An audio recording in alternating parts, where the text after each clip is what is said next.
Good afternoon and welcome to Cambridgeshire County Council's Children and Young People's Committee, and a particular welcome to the members of the public who've joined us today. The County Council allows filming and photography at its public meetings, so please feel free to take pictures or share on social media during the meeting. Please, though, can everybody present remember to turn their phones and laptops onto silent or vibrate whilst the meeting is taking place. There is no fire alarm test scheduled for today, so if the alarm sounds, I will adjourn the meeting and we will leave the room by the side doors and use the fire exit leading to the external stairs to the assembly point in the car park. To facilitate discussion, I intend to waive the committee procedure rule limiting members' contributions to 5 minutes, and I will also allow members to speak more than once on an item as appropriate. I will adjourn this meeting every 2 hours for a short comfort break. I'd like to remind everyone present that this meeting will be live streamed and that a recording will be published on the Council's website. Item 1.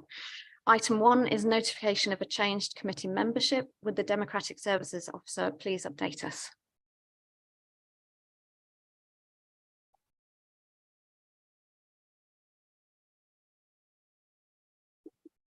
Thank you, Chair.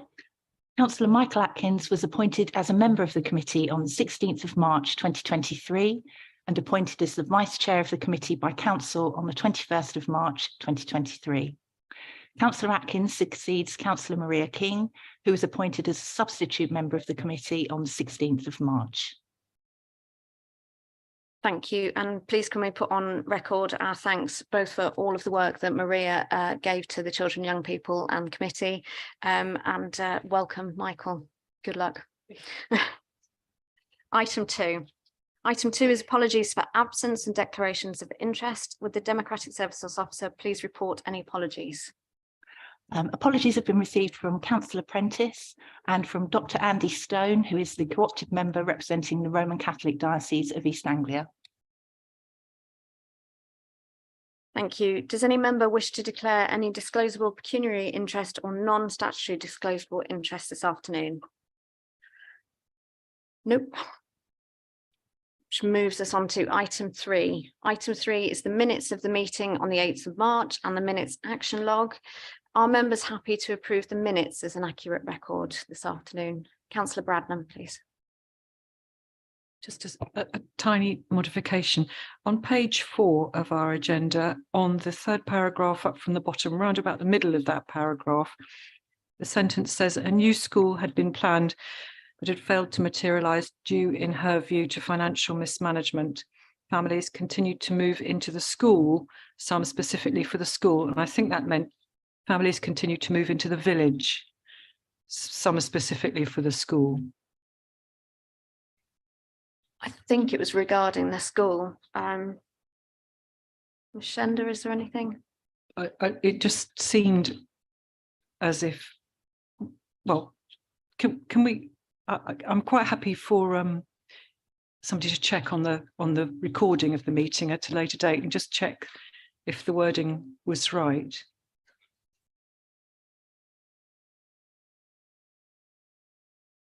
We'll take that away and check it. Thank you. Anyone else, any comments on the minutes? Nope, so we'll take that as an accurate record. In which case, any questions on the minutes action log? Nope, in which case we will take that as noted as well. Thank you. Item 4. Item 4 is petitions. We have one petition this month which calls on the council to review the current school transport provision from Great Gransden to Comberton Village College. As we have a report later on our agenda relating to education transport, we will hear this petition at that point. Item 5 is public questions. None have been received this month, so we move on. In which case we are on to item 6 in our agenda, which relates to the future of Great Gidding Church of England Voluntary Controlled Primary School. Jonathan Lewis, Director of Education, is going to introduce this report, and we will then hear from Councillor Ian Gardner, the local member for Alconbury and Kimbolton, before we open the report to the committee members for debate. Thank you, John and Fran Cox. Welcome.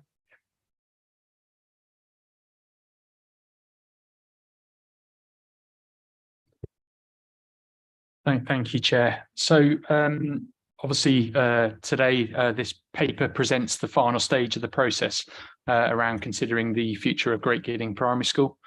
Since January, we've held a number of consultation events, brought papers to the CYP committee and held open consultation on this future. The paper is split into two sections. My intention is to cover the first section around the closure, and I think, Chair, we will then revert to discussion before moving on to the second. The second section considers a decision if you were to proceed with the closure around uniforms and transport costs. So I'm not intending covering it through this introduction. As I was saying, in line with our DfE statutory guidance, during March and April, we conducted the final stage of the consultation and we received 3 responses to that consultation. And in the report, you will see details of our response to the issues that has been raised.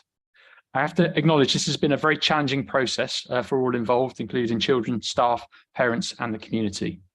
We have fully considered the wishes of parents against our duty around ensuring a sustainable and high quality education for the children in the school. And I have to pay great tribute to my staff that have worked incredibly hard. If you've printed the papers, you can see how much effort and focus and understanding has been put into ensuring we cover all angles around this decision and present these to you today. Parents, since the time we commenced this review around the school, have made choices around the future for their children. I wanted to update before we got into discussion and debate that we now have 15 children attending the school. 10 of those children are in year 6, with 29 children finding a place in other schools that their parents have selected since we commenced this process. I want to be really clear, there remains sufficient capacity in local schools to meet the needs of Great Gidding children, and we will continue to work very closely with parents who have not made that choice yet about their views on, if you were to make a decision, where we would go. I also want to be really clear, we are progressing our work on looking at small schools and our strategy to look at that going forward.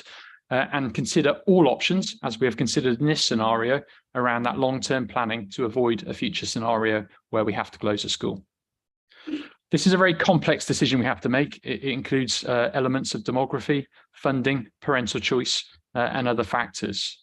However, in the light of the information we provided, the feedback from the consultation, it remains the view of officers that we should proceed to the closure of the school in the interest of the educational outcome, both in the short and long term of the children of Great Gidding.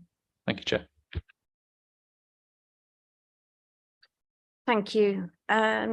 We will now hear from Councillor Ian Gardner, who is the local member for Auchenbury and Kimbolton. Welcome, Ian.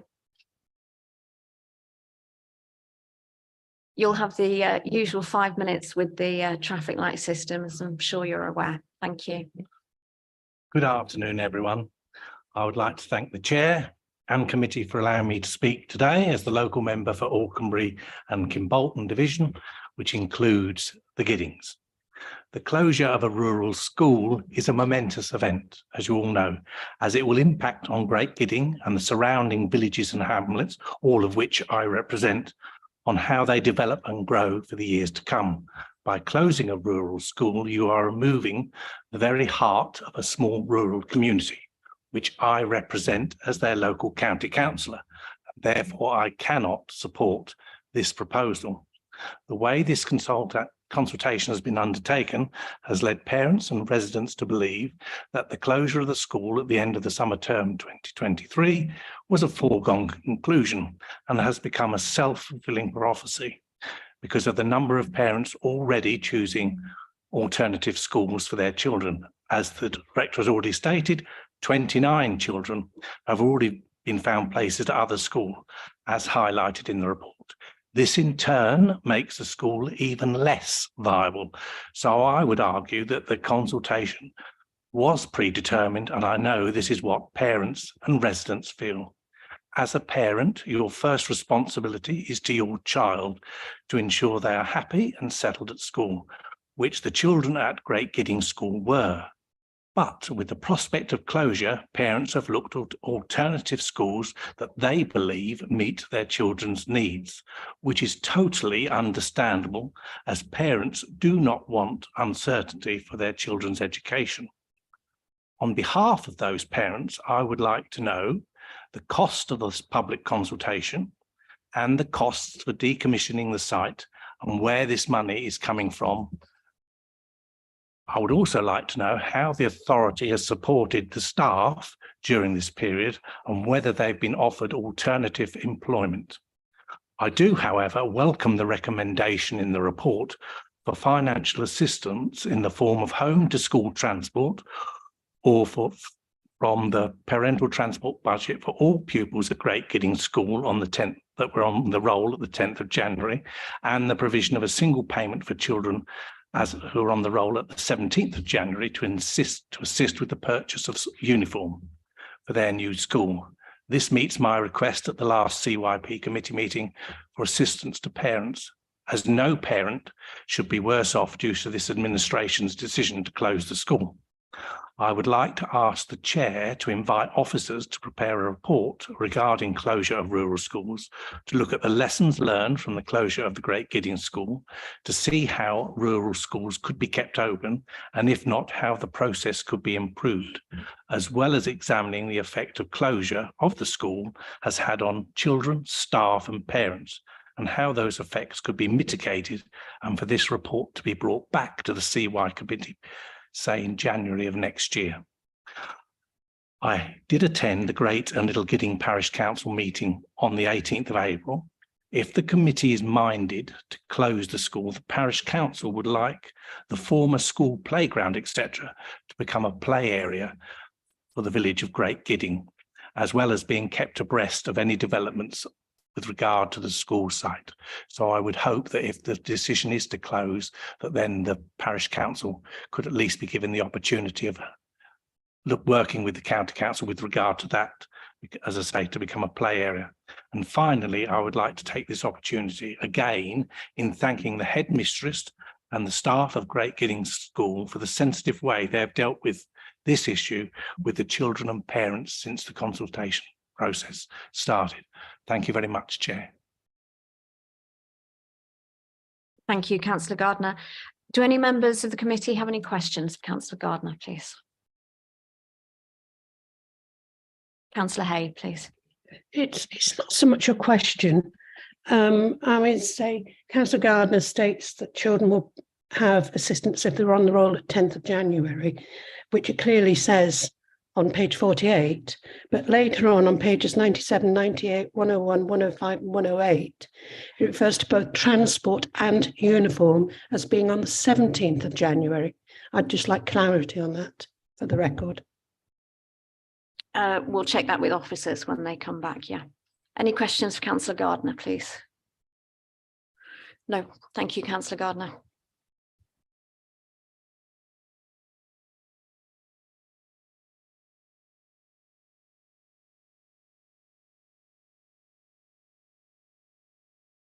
So before I ask you to respond to those points, I'm going to, as previously mentioned, propose that we discuss first item A, which is to the recommendation to approve the closure of Great Gidding Church of England Voluntary Control Primary School, and then we'll come back and discuss recommendation B. If you could just respond first to Councillor Gardner's points. Yeah, I thank Councillor Gardner for his comments and for the strong representation he's given to his community. I think that's a really important part of why we're here and the democratic process. To be very specific in some of those areas, you've asked about the cost of public consultation. That's very much been business as usual. We've not employed additional staff. There is a cost, of course, associated with that, but we haven't gone into extra expenditure. In terms of decommissioning the site, there is a note in section 9 of the report that outlines the cost of closure, redundancy and potential costs around site decommissioning. I think we've focused around £168,000 maximum for that. Obviously, that's subject to still further clarification. We haven't done all the work. Clearly, the decision hasn't been made yet, but that is our estimate with that going forward. There is some resources left from the school's budget that was set. We set a full-year school budget, and under the financial regs, we are able to use that resource to fund those costs and support there.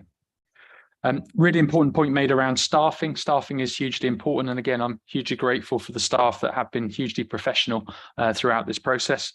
I had a lovely email from a parent yesterday that outlined that teachers are now going above and beyond with fewer children to support them, sitting with them at lunchtime, getting involved with more activities, which I think shows the human side and the real calibre of staff we have in that school. We've worked really hard to make an offer to them. As the paper outlines, we've started a conversation with them about their future. We are supporting them to find suitable alternative employment where possible. And we will obviously, depending on the outcome of the session today, be writing to other schools to make sure they're aware of the situation. But we, for instance, offered a session on CV writing last week and other support around seeking employment elsewhere. So yeah, there's a lot of work going on with that, and that will continue right up until the point, the decision, beyond the decision around the future of the school. So I think that covers everything that Councillor Gardner covered, but obviously happy to take any questions on that. I think the other point was around coming back to committee at some point. I'm not going to promise January because I'm sure Rashenda will look at me in terms of agenda planning, but to come back to committee with the impact on children. I think what I'd like to do there is to talk to the head teachers of the school where those children have gone, understand the impact, what their paths have been, the areas that we've learned from, and certainly as part of the small school strategy, that's something I'd like to put alongside this, because Councillor Gardner's mentioned again the process. We are following the DFE process, and you know, clearly that there are concerns, and we will look to address that through that report and consider those. And how we go about this process. Certainly the public consultation asked us for criteria and approach. Very happy that we explore that alongside the impact and that decision making that needs to take place. Okay, any members of the committee wish to? Councillor Hay. Thank you. Can I say this was a very long report, and what I found is there's a lot of duplication in it. For instance, on page 90, under age, it states alternatives to closure are being considered, and if an option is found that meets the educational aim without closure, it will be presented to CYP committee. Am I right in thinking that part of this report is merely a copy of previous reports, and that's why it still stands there?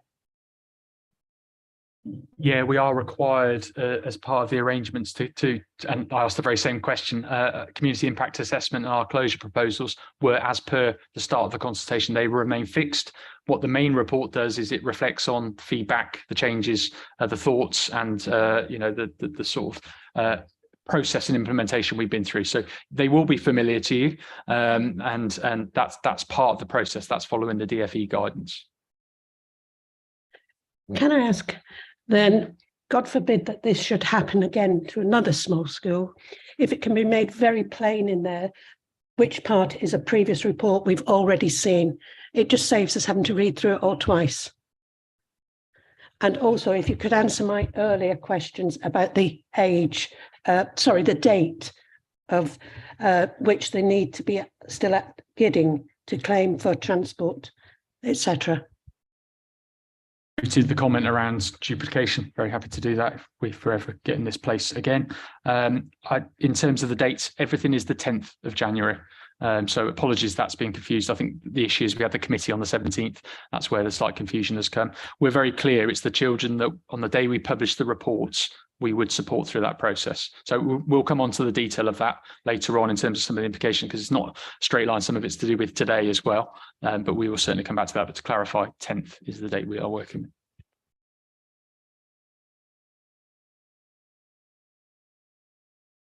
Thank you. Councillor Sharp, please. Thank you, Chair. Just one question. Obviously, I just wonder why, and I think we have covered this before, but I can't remember what response we got back. If we are going to look at closing Great Gidding, why we didn't delay it a year until Sawtry Primary reopened. I'm thinking there that the effect it might be on children who maybe have to go to one school for a year and then they're going to go on to Sawtry Primary again, so that they've got a bigger sort of effect on their education than others if it went straight from here to Great Gidding to Sawtry. The new Sawtry Primary is not penciled in to open until 2024. It will only open with reception year, and they will grow through. So there's no natural route through for those children in that process. think what you'll see in the paper is that we've articulated where children have gone, the places that are there. Actually, what has happened is children have dispersed themselves over the local area. It's not been a straight going into Sawtry or needing that particular approach. Parental choice, and I mentioned that in my introduction, has kicked in here, and we've seen that redistribution factor. So I think very early on we said, well, could we consider this? Could we open that school for all year groups? But I think actually the right decision was to allow parental choice to happen. And obviously, you know, the commitment is there that all children will be offered a place. And, you know, I think we've got 5 parents now that we are waiting for that final decision on their future from September 2024, if that's the decision of today. Thank you. Councillor Atkins, please. Thank you, Chair. It's obviously very regrettable to close any school, and particularly a rural school. I think this might be an appropriate moment just to reflect briefly, perhaps, on some of the points, some of the criticism that have been made of the process that have got us to this point.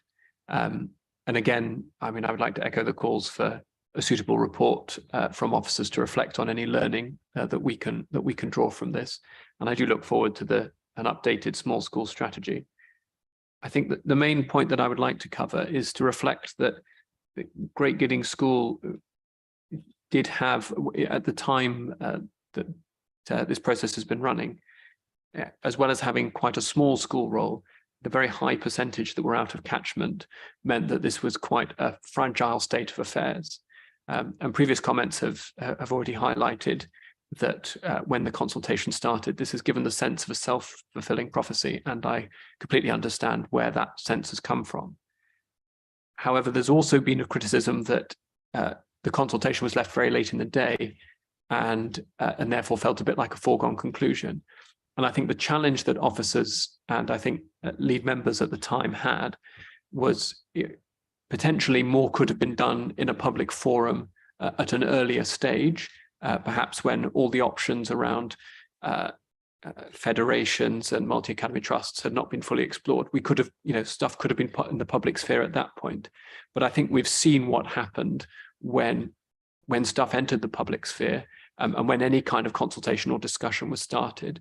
So I think because of that fragility, it was necessary to do as much as possible behind closed doors as officers did, and to explore as many alternatives as could be found before moving into the public sphere. And I think based on what we've seen over the last few months, I think that was probably, I mean, we'll never know the counterfactual, but my sense is that that was the correct way to proceed. It's obviously very traumatic for parents and children that, I can see that this will feel like it's come out of the blue and that it's happened very quickly. But equally with this, with a fragile role and also to bring in the point around uncertainty, I don't think it would have been in anyone's interests. Again, we could have decided to stretch this process out, having started it over 12, 18, 24 months. And I don't see that there would have been particularly great benefits for children or parents in that uncertainty. And we would have probably seen the collapse in the role anyway, which would have necessitated accelerating the process. So I don't doubt that there are some things to be learned. It's certainly far from impossible that there are areas in the DfE statutory guidance that we could improve on in the unfortunate situation that we ever had to do something like this again. But I do think that the overall timeline and approach is defensible. And I think it has been done with the best interests of children's educational outcome in mind. And I am therefore happy to, well, not happy, but I will reluctantly support the recommendations on that basis. Thank you. If I could just add one point I think is relevant. We obviously met with all parents that wanted to meet with us.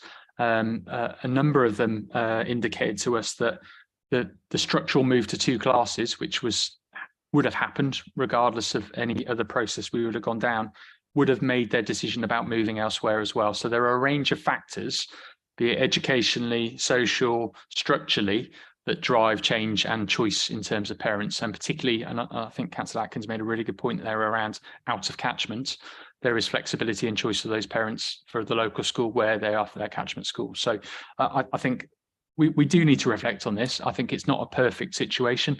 I think there's always going to be difficulties around when you make a decision, how you make a decision. I think what we'd like to do is be really clear when we will start our process. I think that's probably the one thing that we could benefit from being more transparent on at the start of the process. This is what, that's the start of the process, because I'm taking on board that feedback, and obviously the feedback that's come from parents and councillors. Thank you. Councillor King, please.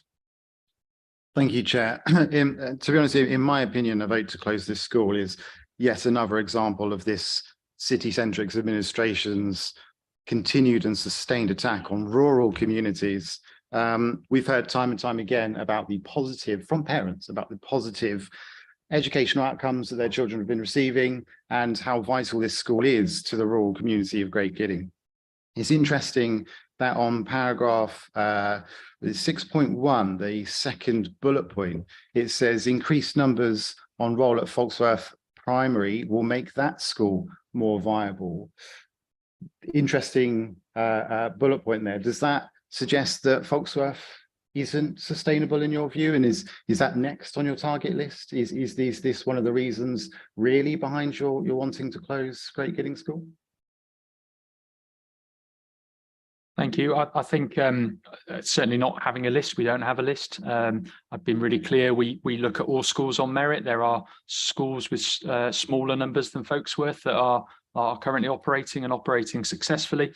Obviously, this is a context. We've considered the Great Gidding context, not the wider community. Folksworth, obviously, we've had lots of discussions around Folksworth. I think Councillor Maguire has mentioned that school previously.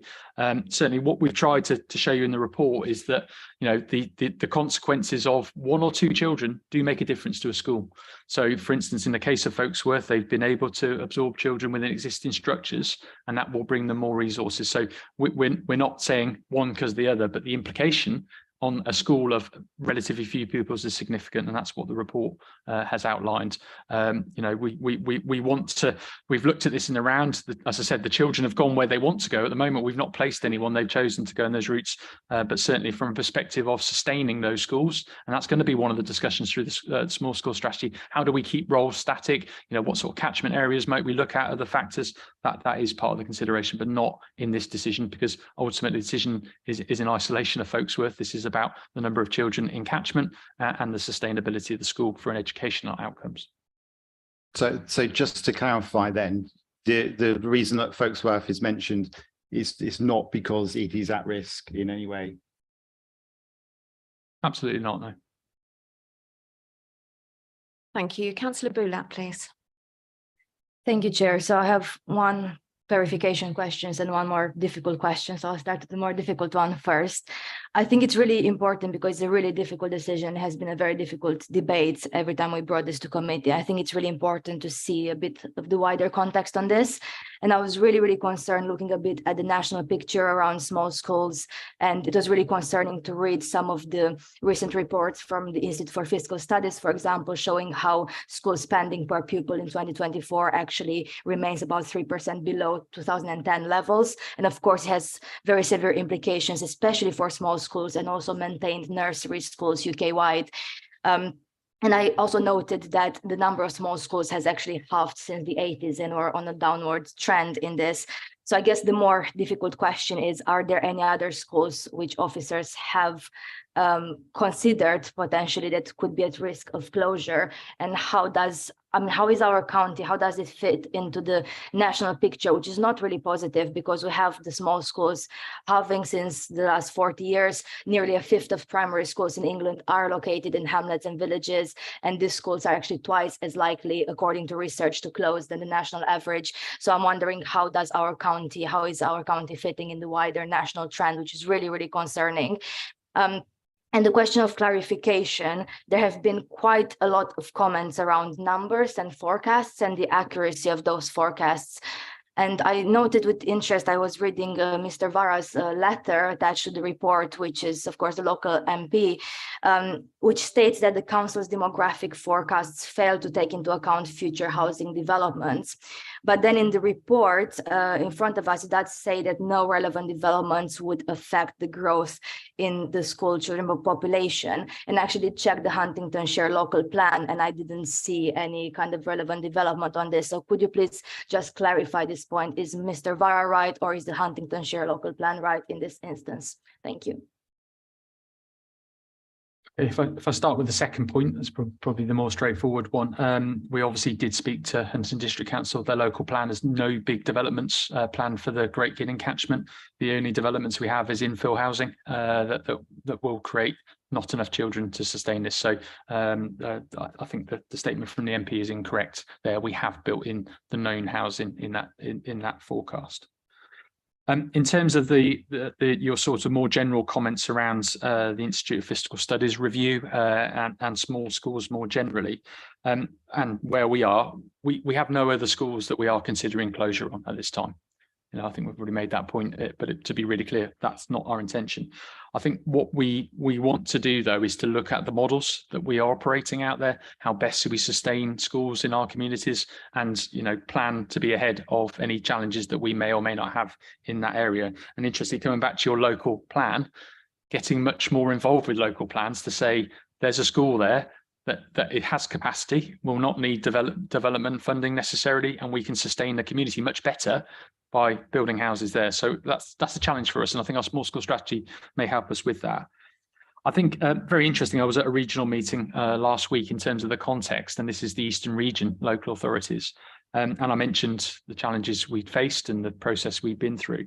And I was quite surprised that most of the authorities in the Eastern Region are challenged with small schools and are either in the about to commence process or will be considering processes to rationalise the school estate as a result of the challenges we face. So I think particularly in the context of funding, very interesting, you go back to 2010, education has moved on dramatically. And I think we've made this point several times to the committee. The expectation on the system, the role schools play and the way the system around it has changed means that the pressures, the financial requirements, the quality issues are significantly different. So, all the work we're doing around our school strategy will look to address these. We may need different operating models, different approaches, and that's what we will come back to the committee to consider. But certainly in the context of other parts of the country, huge issue that nationally we face around small schools, particularly with that squeeze on national resources that's coming through at the current time. Thank you. Councillor Taylor, please. Thank you, Chair. You spoke about 5 children within the September that will be left. If the decision was that the school did not close today, what would the setup be for those 5 children? And what do you think the educational outcome would be for 5 children in the school? I think I've mentioned some of those challenges already. So the fact children are now in much smaller groups without peers, the fact that teachers are spending more time doing things like lunchtimes with them, show the challenge we would face around a very inefficient structure, a lack of opportunities and peer groups for our young people. Obviously that sustainability factor will form through because schools are funded based on the pupils that are there. We have included in the report what would happen if the committee said no to the closure of the school. We would, as officers, restart the process to seek closure again because that number is not viable. The challenge I've always said through this paper is that we need to ensure good educational outcomes. That model going forward would be a very poor option for those children, and I would still pursue, because that's my duty around quality of education, to pursue the closure of the school in the current context that we're presented with, and that hasn't changed through the consultation. Thank you. Councillor Thompson, please. Thank you, Chair. Thank you, John and the team. It can't be an easy thing to sit here and have that discussion today. Quite a lot. I wanted to echo Councillor Atkins, and also just to ask in terms of learnings, I wonder if there's something we could do around where the children will be in a year's time. I mean, there's a part of me that says I'd like to know where all the children will be in a year's time, but if you're left with 5, I don't know what kind of data that would give us in a sense, but it'd be interesting to know what decisions were made before and where the children are in a year's time. I think I need to feel reassured that the children are in a good place this time next year. So I don't know how one can do that. So thank you. I think as I outlined previously, I'd really like to track those children into the schools they've gone to through the head teachers rather than through the children themselves, probably. How have they settled? What have the issues been? You know, things that the school think we could have done differently to support those children. We have put, and again, it's referenced in the report, we have been working through one of our SEND teams to look at transition, supporting that assessment of children as they come in, those routes through, and we have a commitment to continue to support those children going forward. But I think Councillor Gardner made a good suggestion. It would be useful to learn from that. That obviously, you know, all feedback, all the process we'll bring back together, and I'm very happy to include that as part of the small school strategy after a suitable period of time. You know, anecdotally, we've heard some positive stories around they're happy, they're progressing, but I think it's a bit more beyond that, about educational impact, and that may be more longitudinal impact of change on children. Thanks. Just to come back on that, are you able to get any information from parents as well? So as part of the work that's already been undertaken by the SEND services with the current children, there's been parent drop-in sessions at the end of the day, just to as a two-way communication, really, to feedback what the children have been discussed and kind of the themes that are arising, but also to listen to the parents. And because I think, you know, any part of a good support strategy for children includes parents, because children spend most of their time at home over the weekend and during the evening. So yes, that would continue from the SEND services as the children transition into their new schools. And I think it would be useful to get feedback from parents as part of that process as well, to kind of just sense check how they're feeling also, and we can make sure we include that. That'd be lovely. Thank you so much. Thank you. Councillor Slatter, please. Thank you, Chair. Quite a lot of what I was going to raise has been covered already. I think we need to be realistic just in terms of the way in which the geography of our county develops. We've already touched on the importance of planning and whether an area is seen as somewhere that houses can be built, and the reasons why they might be recommended. I know not everybody needs to go quite as far as we did in Trumpington by taking a great deal of land out of the green belt, but it did actually mean that the school was safe. And we were also concerned about the numbers. And I think it's a little bit unkind to suggest that there are targets, because that is a slightly aggressive word. And I am assuming that lead councillors from the previous administration would have been aware of which of our small schools were in a difficult or vulnerable situation. And a lot of that we've covered already does need to be discreetly dealt with. And it is not something you publicise until it is useful to do so. And so the numbers of people living in an area clearly is not under our control, except where planning comes in. And that's important that our district councillors are aware of any educational implications. Clearly, people have been able to get smaller class sizes by going to Great Gidding. And we welcome the benefit has been to the children who have been there. But as Mr. Lewis has said, there are great demands of opportunities, and they do cost money to make available for small numbers. And so naturally, we have been doing that with our smaller schools. I think we do need to be realistic about what can be afforded. And we all see what some people with choices, parents with choices will use those choices. And we need to really defend those whose parents do not have the same economic choices. And we need to make sure that their children have similar opportunities. And that is there's a lot of a demand. I did find really useful from the previous meeting, that list of the responsibilities on the head teacher, because clearly in a school, a small school, the role of the head teacher is one of a teaching head. I think that would be true to say inevitably. And a teaching head has a tremendous burden. And we all need to be aware of those of our schools where this is the case. And I think it's been touched on that partnerships between schools, mutual peer group support for schools, that all needs to be funded and planned for. And that does mean those extra bits of time for the teachers to get that support. And we must never cut back on that if we are trying to keep small schools open. But there is a degree of inevitability when people's jobs change, their plans change. And estate agents will point this out these days. I've got a son-in-law who does. He looks at the schools and says, this is the situation. Thank you. Councillor Bradnam, please. Thank you, Chair. I just wanted to ask, Jonathan Lewis has said, thank you, Jonathan.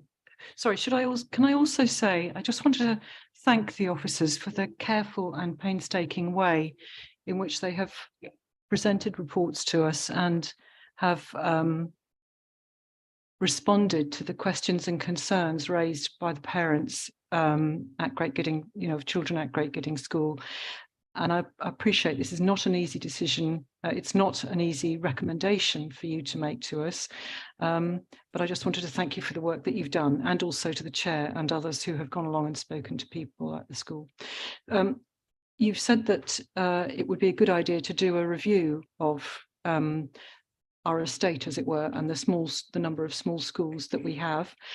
And I just wondered if in that we might need to also consider a consideration of an assessment of the home to school transport costs. This will come up in our next item, but so with regard to the closure of a school, obviously sometimes that means that children go elsewhere, and sometimes they'll go into an area in which they are in catchment where they weren't before in this particular case. But I do think that might be usefully taken into account in the consideration of that. I also wanted to reflect on the fact that one of the things I remember from the last paper that we had was that the recognition that although the head teacher and staff were doing a really amazing job at Great Gidding School, nevertheless, one of the things that had been recorded was that the students were not being offered such a range of extracurricular activities that they could perhaps have been able to take advantage of at some of the other schools. So I just think, there is a balance here, and whilst the staff and teachers at Great Gidding have done a really good job before and during this closure process, I do think the most important thing was that the concerns were for the education quality, the quality of the curriculum that could be offered under a two-class system. And I think we need to really look at the quality of the education that was going to be offered to the children. So thank you.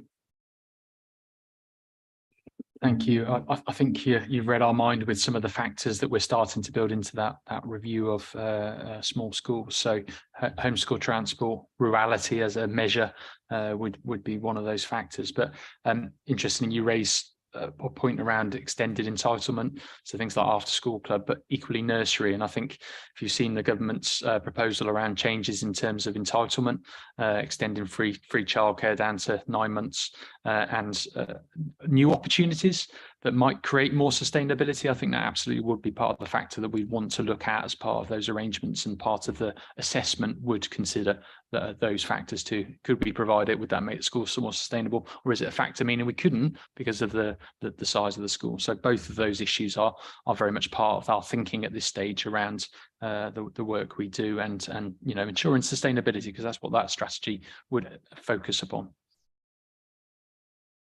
Thank you. Councillor Daunton, please. I'd like to know if there's any way of capturing the voices, or the children's voices, pupil voice, both in the transition period and in the schools to which they will be going or have already gone. I'd like to know whether that is happening, and maybe a little bit about how it's happening. Okay, so we've already done that. That was one of the early parts of the process where the head teacher and one of my school improvement team met with the children in the school, got their views and thoughts. We fed that into the model. At the moment, we've mentioned our SEND team are working, so they are listening to children on a regular basis, their views and thoughts through that. I think, again, coming back to Councillor Gardner's point, we'll take that on board, see how we could best capture the voice of the child about their new school and the way it worked, how they felt about it as part of that too. So leave that with us. We'll certainly pick that up as a consideration with that. Obviously, they're more dispersed now, so we'd need to find a forum to do that. And I think one of the things we may consider as part of the letter we will write to parents if the decision is made, we could include that as, could you leave your email address so we could contact you to get those points 12 months down the line. So that's just something that's going around in my head at the current time.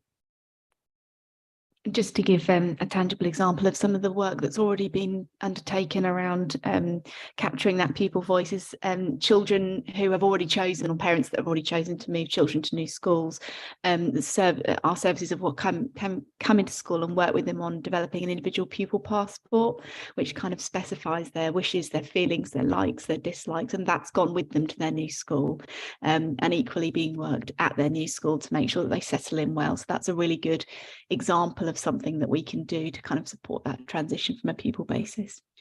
Thank you. I'd also like to know if when the children themselves write about it, whether it's possible to take their own written version into account, their own thoughts fully into account. Yeah, absolutely. We can speak to the head teachers to make sure we continue to capture that pupil voice. Thank you. Canon Reid, please. Thank you, Chair. I think I'm the longest serving member of this committee, albeit without having the constraints of re-election. But this is certainly the hardest decision I think we've had to make. And we've made some hard decisions in 6 years that I've been on this committee. It's doubly hard for me. It's a church school. It's extremely painful, but it is the right decision. And I accept the points made by colleagues in the context of learning. I think we must be very cognizant of the constraints we face by being compliant. Some of those compliance rules don't necessarily help. But I really welcome the approach being taken by officers in partnership with others, including ourselves at the diocese, in the context of a very family and child-centric approach to the current children of the school. And I think that needs to be recognised and continue to be monitored, but it's certainly welcome. The truth is, this is an educational decision. I think it's hard to listen to any politicising of this argument. Last time I looked, national government sets pay rates for schools. This isn't a new problem, and it's certainly not the end of the problem.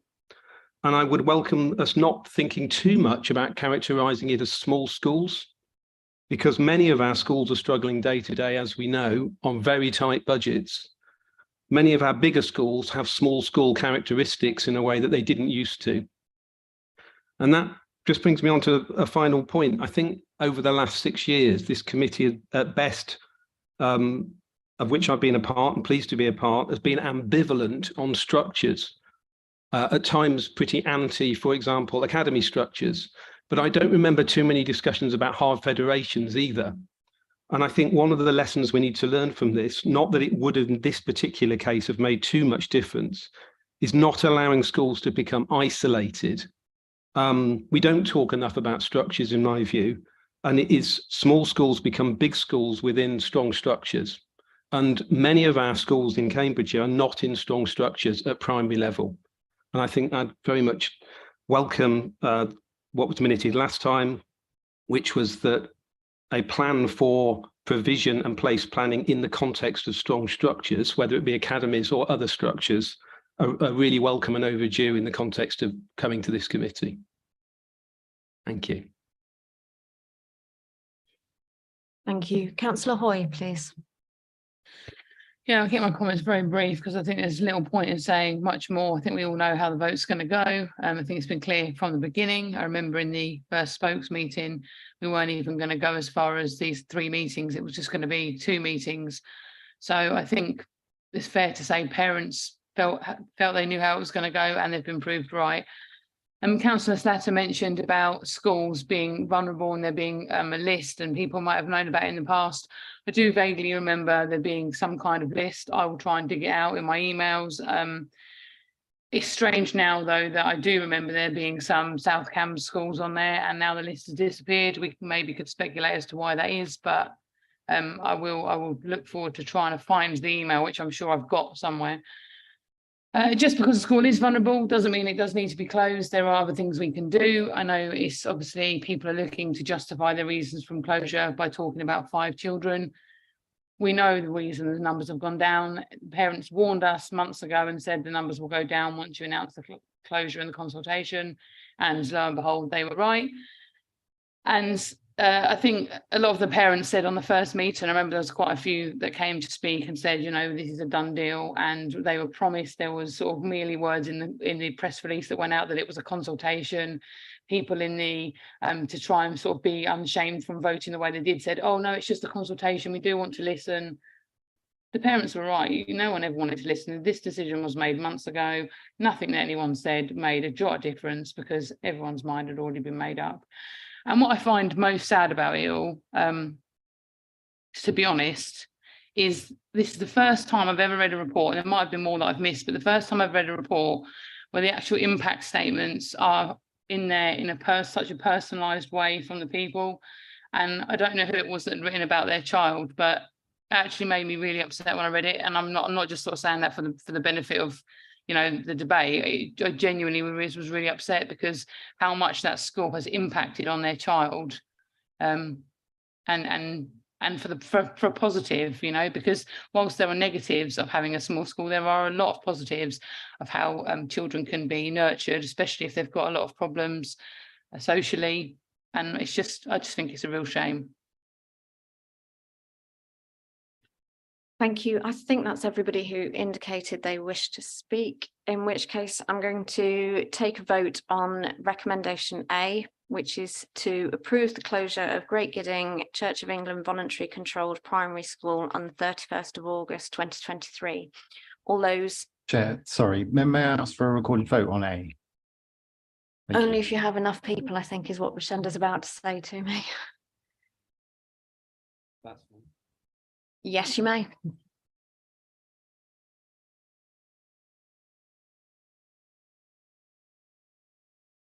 Thank you, Chair. Members' names will be called out in alphabetical order. If you could just vote whether you're saying for recommendation A, against, or abstaining. Councillor Ambrose Smith. Councillor Atkins. For. Councillor Bradnam. For. Councillor Boulat. For. Sorry, was that for? Councillor Daunton. For. Councillor Goodliff. For. Councillor Hay. Against. Councillor Hoy. Against. Councillor King. Against. Councillor Maguire. Canon Reid. For. Councillor Sharp. Against. Councillor Slatter. Councillor Taylor. Councillor Thompson. For.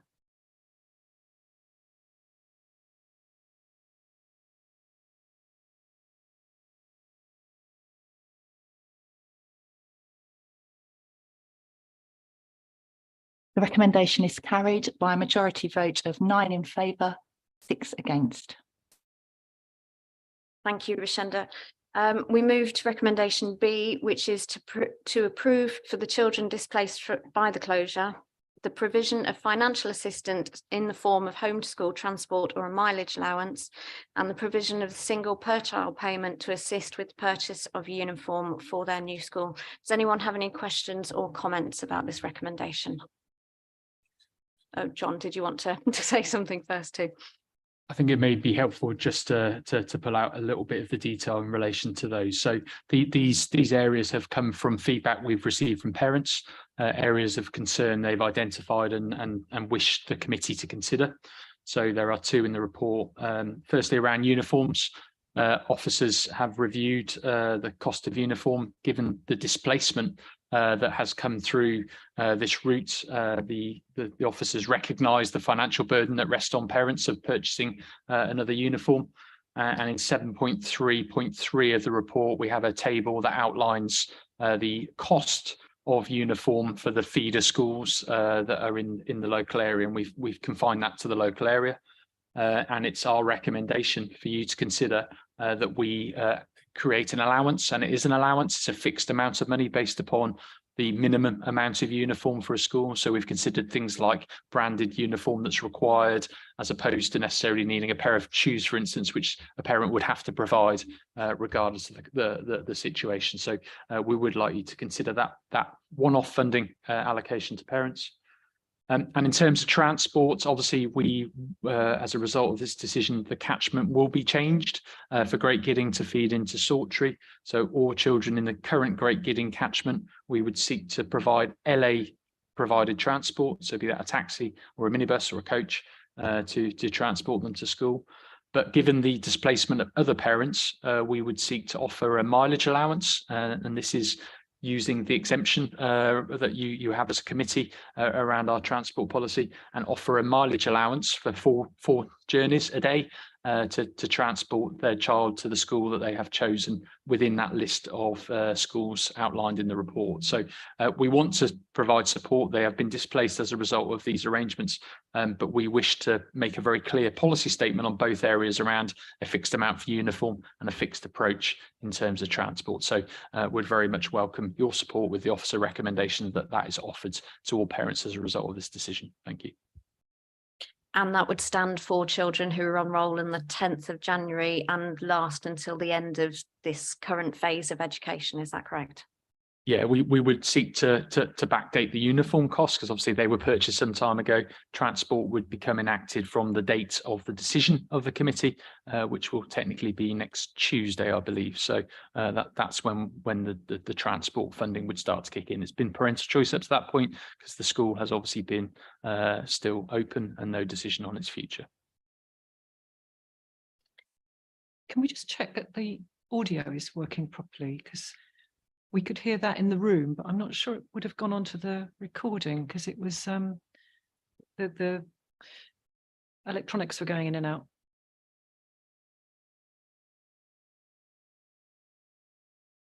I think we're fine, but I think Rhiannon will check for us. I've got Councillor Slatter, please. Yes, just a practical question to do with uniform, John. Just exactly who is going to get this in terms of siblings? Because I know when our local academy changed its uniform, there was a lot of distress and not everybody knew how to deal with it. Fortunately, enough of the parents got together and got some help for it to work. A lot of people will have got the siblings, or they won't be able to get the second hand. I hope that there is some help there. You're now very well familiar, I'm sure, with the families involved and who this will affect. I would not want this decision today to be to have an unnecessarily bad effect. And this is, I think, a finite but necessary generosity to be extended. So this would apply to all children in the school. Obviously, for siblings that aren't in the school currently, we will not support their uniform costs, because a choice will be made by the parent about where to send their children. We are seeking to address those that are currently in the school with those arrangements. The intention is after the committee, we will write to all parents, provide that information, ask for their bank details, and we will give them the resources to purchase that uniform. Obviously, most of our schools, and you can see there is some significant cost associated with the uniform. It's been quite eye-opening to put those figures there, so people are aware of where that is. But most schools are operating second-hand support around uniform too. But we hope this will give them a decent set of uniform to see them through, which obviously could then be passed down, or we could look at schools supporting otherwise. So I think we've offered as much as is reasonable. I think we have a one-off ability to fund this. That's what we're looking to do through this recommendation. So could I just clarify, that means that you'll be making sure the ones who are not sure whether they'll be able to clothe their child so they don't stand out in their new school will be put in touch with the best of the second-hand uniform setup that is available for siblings, because it's the branded stuff, isn't it? The stuff with the badges on, particularly. Thank you. But to be clear, the recommendation is that every child of the 44 that were in the school on the 10th of January will be offered this grant regardless of whether they've purchased it so far or any of those other arrangements. Obviously, they will have choice around it. We're not buying uniform for them. We are saying, here is the resource. If you choose to buy secondhand, fine. If you already bought the uniform, we'll still give you the resources because that's fair and equitable for all parents. Hopefully that's clear through that process. But again, we will write to parents to make sure that is really clear. We've already got some FAQs around uniform for the letter that will go out. Thank you. Councillor Thompson, please. Thank you, Chair. I just wanted to, it's not about saving budgets at all, but I was just kind of thinking for transport for children to maybe share transport, just for friendship reasons, really, and just to have some friends they go to school with, not just adults all the time. So I don't know if that's something that we can kind of recommend at all. So absolutely. I think as is outlined in the paper, I think where it's best value and there's a spare seat, as it were, on local minibus, then that would be absolutely something to consider. It's also completely up to parents, both entitled to a mileage that they could share